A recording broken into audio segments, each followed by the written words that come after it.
Greetings. Today we continue in part 4 of using liberty correctly from 1 Peter chapter 2 verses 16 through 18. We begin today in 1 Peter 2:18, which tells us the fifth principle, that is the stated servant master principle, which we should understand in terms of our modern employee-employer in relationships. It will also apply to the parent-child principle and to the student-teacher relationship also. 1 Peter 2:18 literally says, the domestic servants being submitted with all fear to the despots, the rulers, and not only to the good and gentle ones, but also to the scoliosis, the crooked ones. That's the Greek word. This word is used in medicine to describe the abnormal curvature of the spine when it is out of alignment. It is also kin to the word sclerosis, which is used for the hardening of the arteries.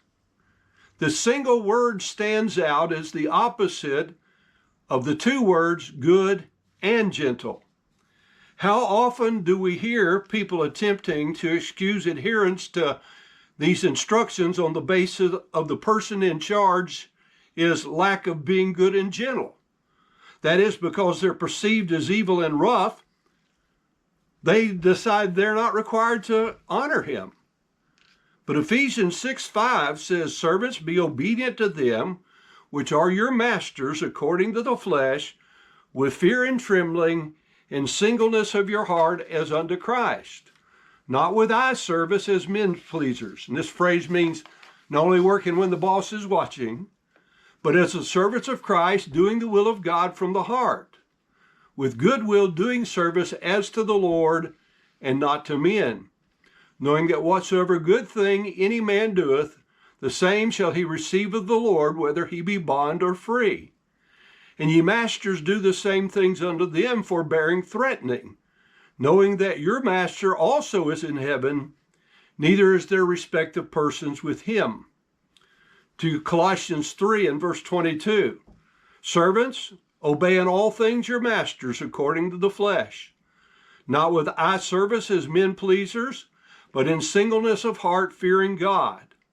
And whatsoever ye do, do it heartily, as unto the Lord and not unto men. Do it as a heart obedience thing to the Lord and not to the person you're serving. He continues in verse 24 of Colossians 3, knowing that of the Lord you shall receive the reward of the inheritance, for you serve the Lord Christ. But he that doeth wrong shall receive for the wrong which he hath done, and there is no respect of persons. To 1 Timothy chapter 6, verse 1, let as many servants as are under the yoke count their masters worthy of all honor, that the name of God and his doctrine be not blasphemed.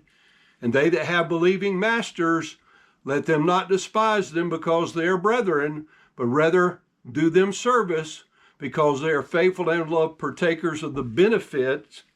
These things teach and exhort. Titus chapter 2, verse 9. Exhort servants to be obedient unto their own masters, and to please them well in all things, not answering again.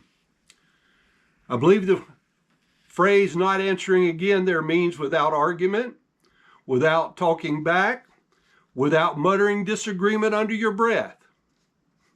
Actually, not even thinking in this matter, as the thought always precedes the word.